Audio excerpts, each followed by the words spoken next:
Yes, good morning everyone. I am Casilin Ramadan and I was assigned by about the safety and security measures of recreational facilities to ensure the safety and security of the guests. So recreational facilities, it means building or portions that are of design and intended to accommodate one or more leisure or sporting activities. So hotels keeping the needs and demands of their customers in mind, most hotels or motels offered a wide range recreational facilities and amenities to the guests so that the guests enjoy the stay in the hotels. And most especially, hotels make sure that the guests do not want to get outside, so they have offer many recreational facilities so that their guests will not get bored inside of the hotel premises. These are the facilities offered. First is swimming pool, bowling, yoga, gym, massage services, kids playroom, dance studios, and fitness centers. So there's are the 10 important safety and security measures in hotel. First is the key card locks. Key card locks is a guest room locking systems. These days include punch and magnetic key cards which hard locks with flash memory. So before ka mo check-in sa isa ka hotel, before ka mo hatag dito sa counter is ihatag na siya sa counter alias the cashier.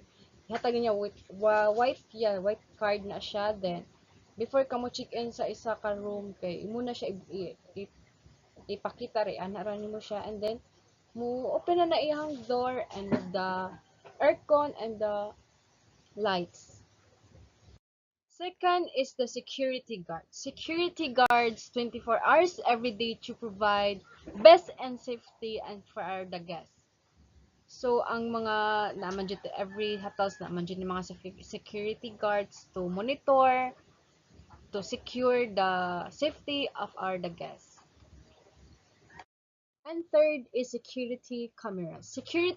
Cameras with digital technology, intelligent access central system, software internal with CCTV. So, ang CCTV na dapat dyan na siya makabutang sa isa ka mga hotel. Kaya isa sa siya sa makatabang sa ayas maka-help sa mga guards nga to monitor sa the safety of our guests. And kung naay mga bad happens sa mga itabo sa isa ka hotel kay dali ra makit-an kung unsay kinsay na isala.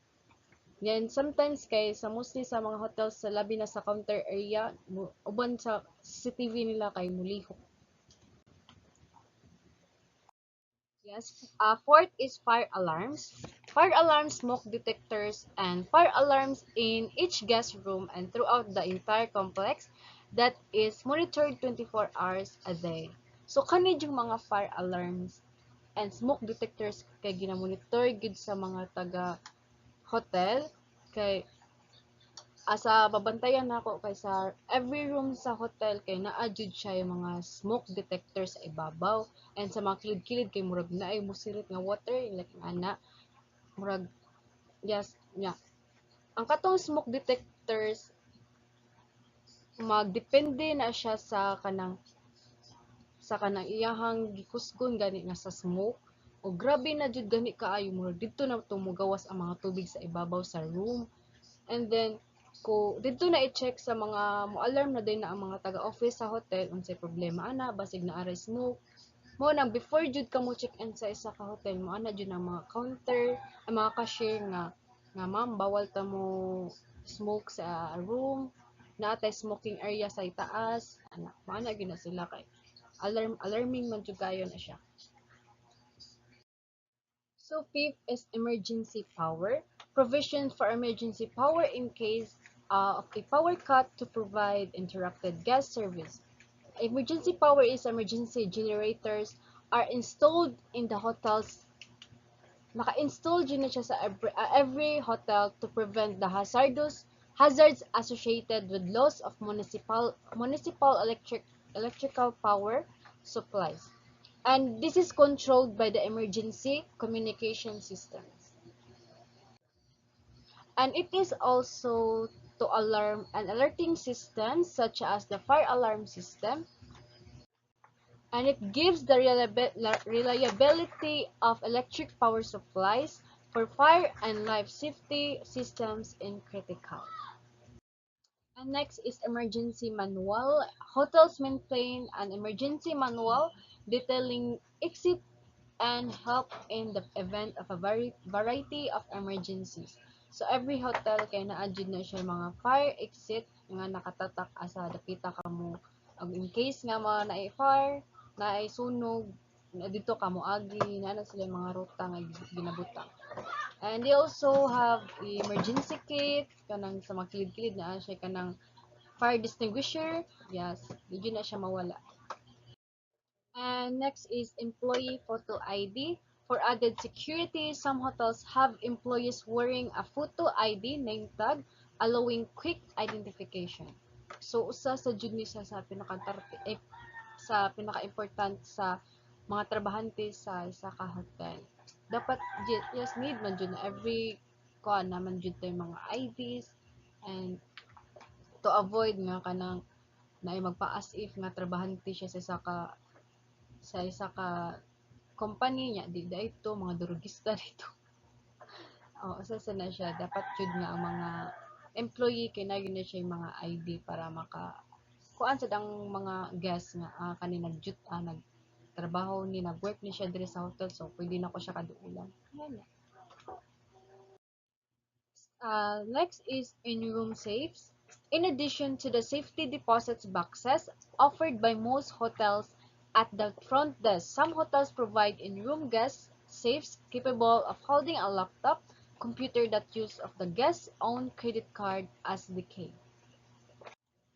So in every hotel kay naa na sila ginabutang sa isa ka room nga kanang safety locker para didto ibutang sa mga guests ang ilahang secure valuables like including the passports, the laptops, cameras, credit cards, and mga money and many more.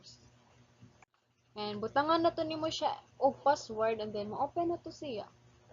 Next is guest elevators. So, ang kaning mga elevators sa hotels, kay naagid ni sila yung mga security guards and security CCTVs. Every